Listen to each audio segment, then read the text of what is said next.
감사합니다. 귀한 찬양으로 또 영광 돌리신 우리 권사님들께 또 하나님의 은총이 함께하기를 원합니다. 날씨가 정말 많이 추워졌고요. 또 오늘도 추운 날씨 가운데서도 예배 자리에 나오신 우리 모든 성도님들, 하나님의 은혜가 또 이 시간 사모하는 여러분들의 마음속에 풍성하게 임하게 될 줄로 믿습니다. 지난 10월 7일에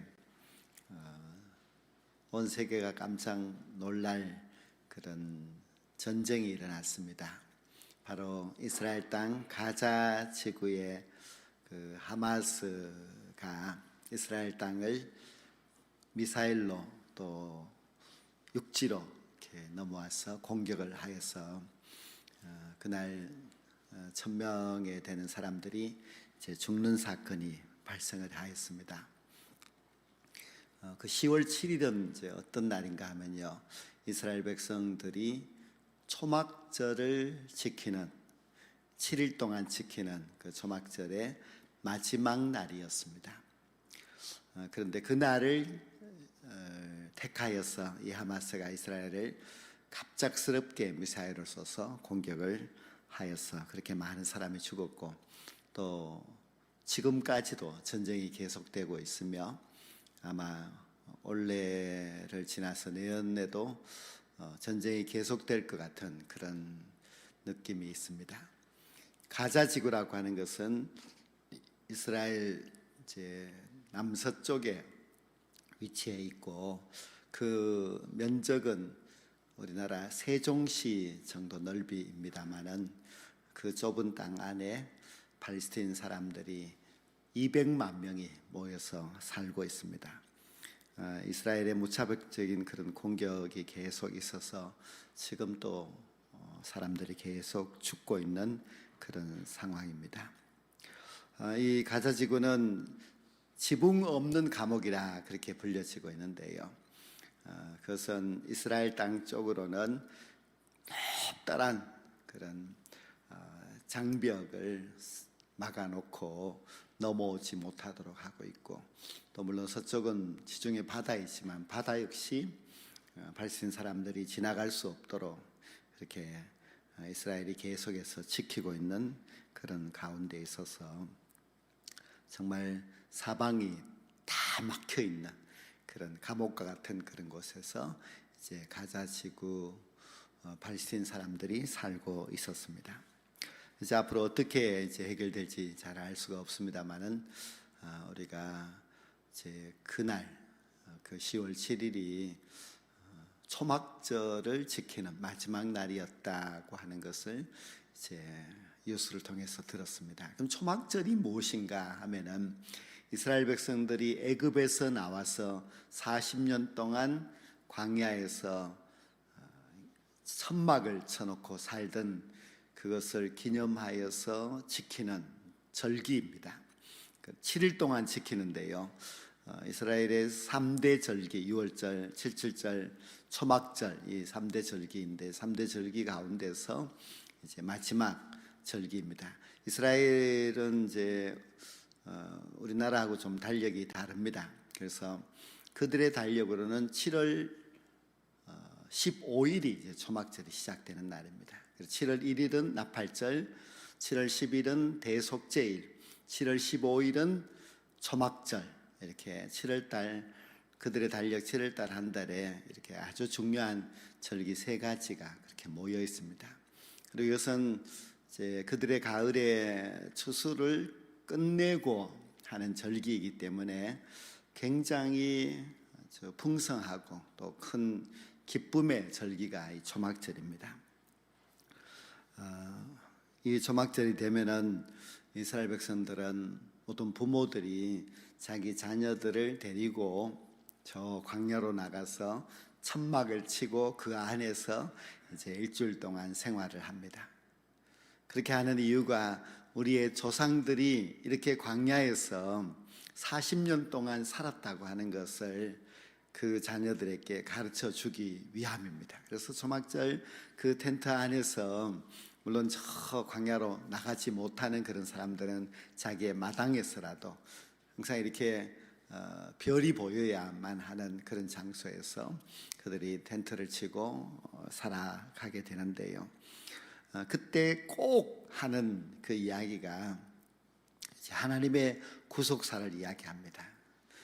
우리 조상들은 과거 애굽에서 종살이를 하고 있었는데 하나님께서 모세를 보내어서 구원해 주셨다.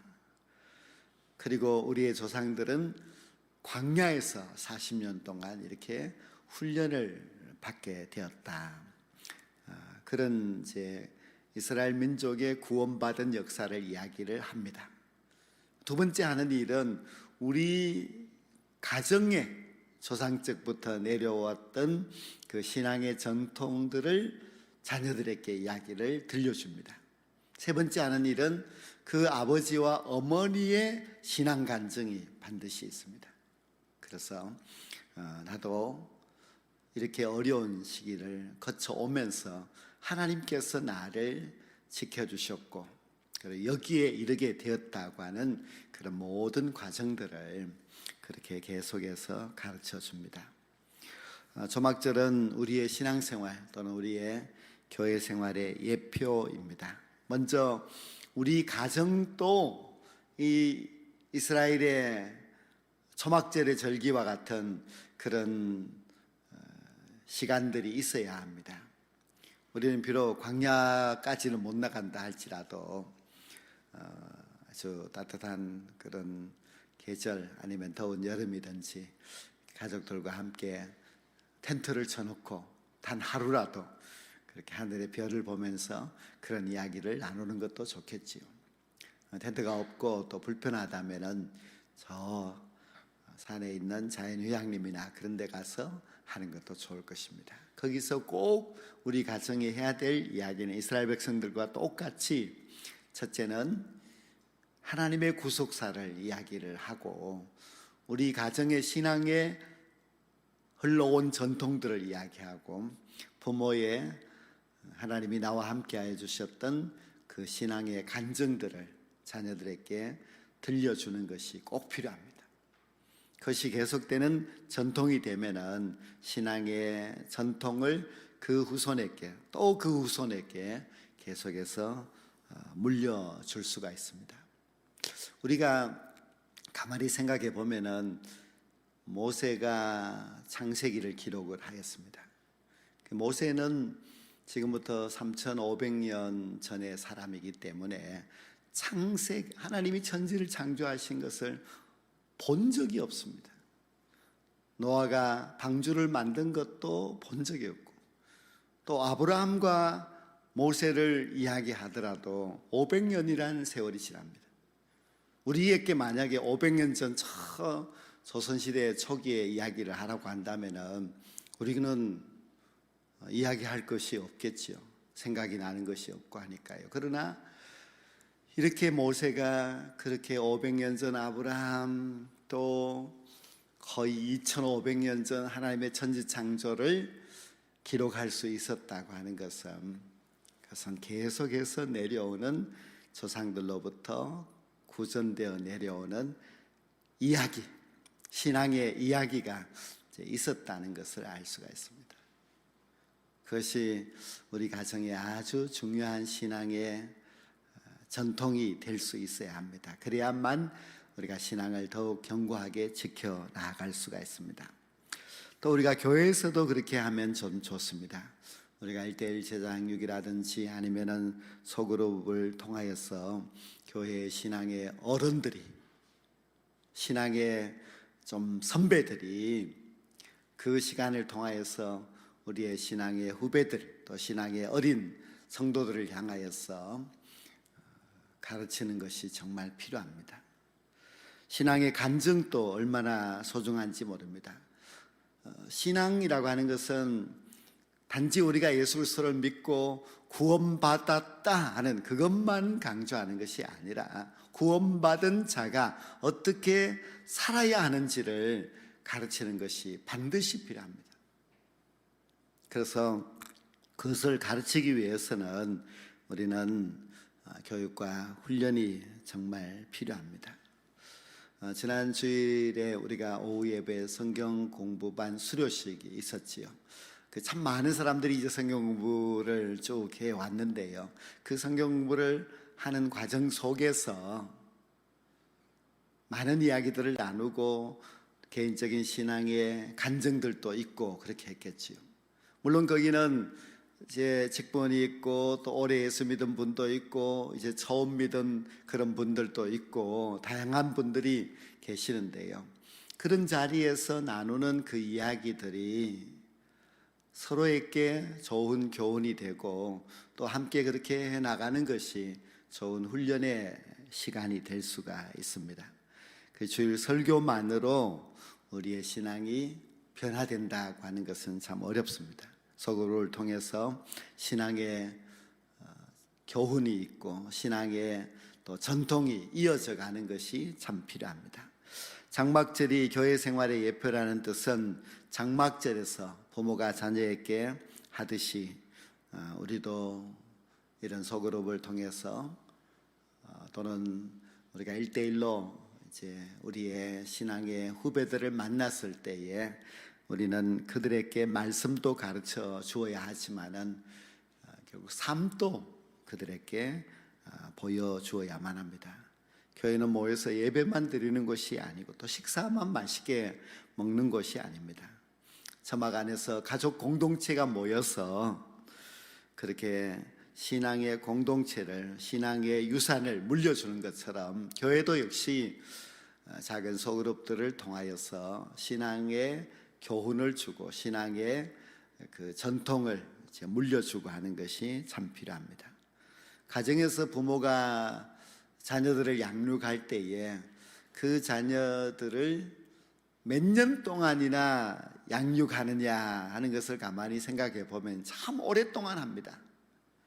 금방 태어나서 어린 아기일 때는 부모가 밤잠도 자지 아니하고 그 아기를 돌보고 그 아이가 이제 커서 초등학생, 중학생, 고등학생이 되었다고 해서 양육이 끝나는 것은 아닙니다. 청년이 되어도 어쩌면 한 30여 년 동안 우리는 우리 자녀에 대하여서 깊은 관심을 가지고 끊임없이 지도와 교훈을 하면서 그들이 바로 설 때까지 그렇게 지도를 해줍니다.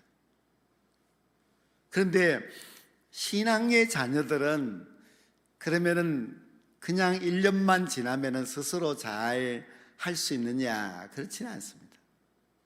우리의 신앙의 후배, 우리의 신앙의 자녀들도 역시 어쩌면 30년이라는 긴 시간 동안 하나님께서는 모세를 통하여서 이 만나 백성들을 40년 동안이나 가르쳤습니다. 이스라엘 백성들이 불순종 우상 숭배하였을 때에 바벨론 포로로 끌려가게 하여서 70년 동안 가르치고 하였습니다. 그래서 한 신앙의 사람이 그렇게 쉽게 우뚝 서고 독립해서 스스로 할 수 있고 하는 것은 결코 쉽지 않습니다. 그래서 우리가 정말 한 성도를 얼마 동안 양육해야 되느냐 한다면은 그가 교육을 받고 훈련을 받고 자라서 그도 역시 리더가 되어서 다른 사람을 지도할 수 있는 그런 상황이 될 때까지 우리가 그들을 돌봐주고 키워야만 합니다. 그래서 우리가 리더라면은, 우리가 또 정직자라면은 우리가 돌보는 모든 성도들이 그들이 리더로 서기까지 계속해서 도와주고 가르쳐 훈련을 하여서 하나님의 신실한 일꾼이 될 때까지 그렇게 해야 됩니다. 그래서 우리가 좀 교회 다녔다고 좀 믿음이 있다고 해서 나는 이제 됐다 그렇게 생각하시면 안 됩니다. 아직도 부족하다고 생각하고 끊임없이 배우려고 끊임없이 훈련의 과정을 거쳐가야만 합니다. 그 다음 우리가 신앙의 리더 혹은 선배로서 교회 생활에서 어떻게 해야 되느냐 하는 것을 세 가지를 말씀을 드리려고 합니다. 첫째는 신앙의 지도자들은 보여주어야 합니다. 딸만 넷이 있는 한 가정이 있었습니다. 그 딸들이 장성하여서 다 결혼을 하였습니다. 그래서 가정을 이루고 살아가는데요, 첫째 딸의 가정에 위기가 찾아왔습니다. 첫째 딸 그 남편이 이혼을 요구를 하였습니다. 그런데 둘째, 셋째, 넷째 딸들도 비슷한 그런 상황이 되었습니다. 그래서 첫째 딸의 남편에게 왜 이혼을 요구하느냐 하고 물어보았더니 자기는 결혼을 하여서 지금까지 생활하면서 남편으로서 존중을 받아본 적이 없다. 나는 내 아내에게 항상 무시를 당하면서 살아왔기 때문에 더 이상 도저히 살 수가 없다. 그래서 이혼하자고 요구를 하는 것입니다. 그렇게 이야기가 나오자 둘째 사위, 셋째, 넷째 사위 모두가 동일한 말을 합니다. 우리는 아내에게 항상 무시를 당하였고 아내가 우리에게 뭔가 따뜻한 말을 해준 적이 없다고 했습니다. 원인이 무엇인가 하는 것을 이제 상담을 하는 사람이 물어보았습니다. 그런데 그것을 알아보니까 이런 이야기입니다. 그의 어머니가 결혼을 하여서 살아가는데 그 남편이 무능합니다. 무능한 그 남편을 계속해서 그 어머니는 몰아붙이고 계속해서 그 못남을 지적하고 책망하고 무시하고, 그리고 그 어머니는 밖으로 다니면서 치맛바람을 일으키면서 활발하게 살았습니다. 그 4명의 딸들은 자라면서 자기 어머니에게 보고 배운 것은 남편을 무시하고 남편에게 함부로 대하는 그것만 보고 자랐습니다. 지금의 남편들은 자기 아버지와는 다르지만은 그러나 늘 보았던 것이 그것이므로 그들 모두가 똑같이, 각각의 다 다른 남자이지만은 그러나 다 똑같이 그 남편들을 존중하지 않고 계속 무시하며 못남의 모습을 보면은 강하게 책망하고 살았기 때문에 그 모든 딸의 남편들이 우리는 도저히 살 수 없다고 이혼을 요구한 것입니다. 신앙생활이라고 하는 것은 말로만 하는 것이 아닙니다. 우리가 삶으로 보여줘야 될 모델이 되어야 합니다. 우리가 가정에서도 물론 그 모델이 되어야 하지만 우리 교회에서도 그런 모델이 필요합니다. 오늘 우리 권사님들이 헌신하는 그런 헌신 예배인데요, 권사님들이 모델이 된다고 하는 것은 굉장히 중요한 사명입니다. 가정에서 어머니가 중요하듯이 교회에서도 권사님의 역할이 너무너무 중요합니다.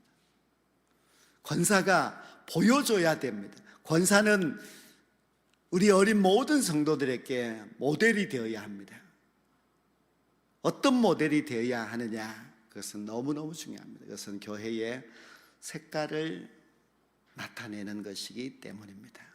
여러분들이 정말 좋은 모델, 사랑하고 존중하고 순종하고 충성하고 기도하는 그런 어머니의 모델이 될 때에 온 교회가 그 발자취를 따라가게 됩니다.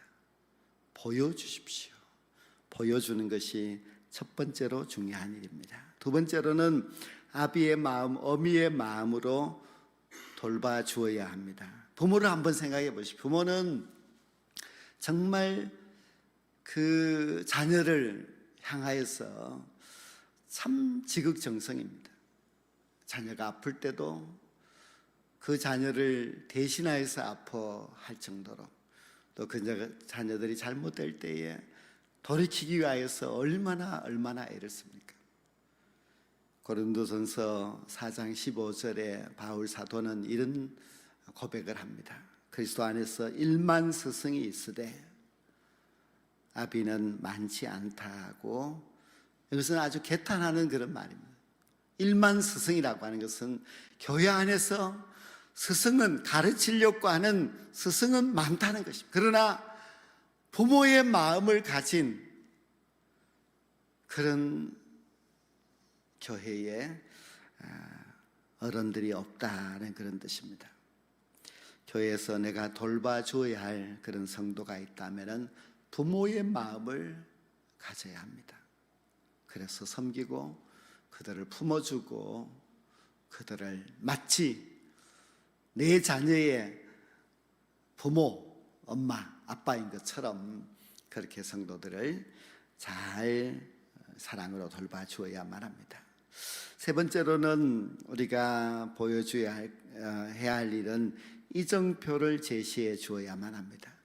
성숙한 그리스도인의 삶이 무엇인지 이정표를 제시하고 그대로 살도록 교육과 훈련 과정을 지속적으로 도와주어야만 합니다. 우리가 기초가 부족하면은 아무리 잘 꾸며 놓아도 금방 넘어져 버리고 맙니다. 그래서 우리가 이 교회를 세우는 일이나 우리가 사람을 세우는 그 모든 일도 기초가 정말 중요하고 그렇습니다. 배를 보면은 배에는 그 밑바닥에 무게짐이라는 것이 항상 있습니다. 그것은 돌일 수도 있고 아니면 아주 무거운 짐을 싣기도 합니다. 근데 그 배는 그 무게짐 때문에 거센 파도가 밀려와고 바람이 불어도 배가 뒤집혀지지 않습니다.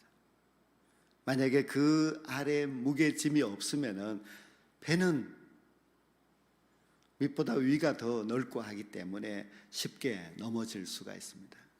일생 동안 아프리카에 가서 선교사로 살았던 리빙스턴이 그가 설교문에서 그런 이야기를 하였습니다. 거친 바다를 향해 하는 배가 균형을 유지할 수 있는 것은 이 바닥에 있는 무게짐 때문이라고 했습니다. 이 바닥에 있는 그 무게짐은 돌이나 또 무거운 물건들인데 배의 전복을 막아준다. 우리 인생도 무겁게 느껴지는 그 무게짐이 있어서 우리는 고난을 극복하면서 무너지지 않고 살아간다고 했습니다. 리빙스턴에게도 무게짐이 있었습니다. 그것은 바로 자기의 아들이 집을 나가서 방탕하러 살아가고 있는 것입니다. 자기는 그 유명한 선교사이고 온 사람들이 다 존경하는 그런 사람이지만 자기의 아들이 그렇게 살아가고 있다는 것이 그에게는 너무 무거운 짐이었습니다. 그래서 리빙스턴은 언제나 겸손했고 언제나 도움을 요청하면 달려갔습니다. 가장 그 형편없는 흑인들, 아프리카의 흑인들이지만 그들을 그렇게 따뜻하게 섬길 수 있었던 것은 그의 마음속에 있는 그 무게짐, 우리 모두에게도 다 그런 무게짐이 분명히 있습니다. 그것이 건강일 수도 있고 아니면 정말 말을 듣지 않는 자녀일 수도 있고 내 뜻대로 잘 되지 않는 그런 일일 수도 있고 또 나의 연약함일 수도 있고 그렇습니다. 그러나 우리가 그 무게짐 때문에 우리는 어쩌면 더 내 자신을 중심을 잡고 그리고 그 무게짐 때문에 어려움이라고 하는 그 풍파 가운데서도 우리가 넘어지지 아니하고 살아가고 있는 것 같습니다. 이것이 만약 없다면 우리는 어쩌면 더 교만해졌을 것이고 어쩌면 우리는 더 세상의 풍파에 흔들려서 참 못난 그런 모습으로 살아가고 있을지도 모릅니다. 인생의 시련의 파도 앞에 쉽게 무너지지 않는 것은 저마다 그 마음 깊숙한 곳에 갖고 있는 무게짐 그 때문입니다. 그것은 우리를 붙잡아 주는 것이고 우리를 광야와 같은 곳에 훈련시켜 주시는 것이기 때문에 우리가 그것 때문에 더 주님을 붙들려고, 더 겸손하려고, 더 소망을 가지고서 기도하면서 살아가고 있는 것입니다. 우리의 교회 생활은 초막절과 같다고 할 수 있습니다. 초막절에는 모든 교육과 훈련이 다 잘 이루어지는 것이고, 우리 교회가 초막절과 같은 그런 교회가 된다면은 우리의 신앙, 우리의 후손들의 신앙, 그리고 우리 교회의 신앙이 더 아름답게 될 수가 있습니다.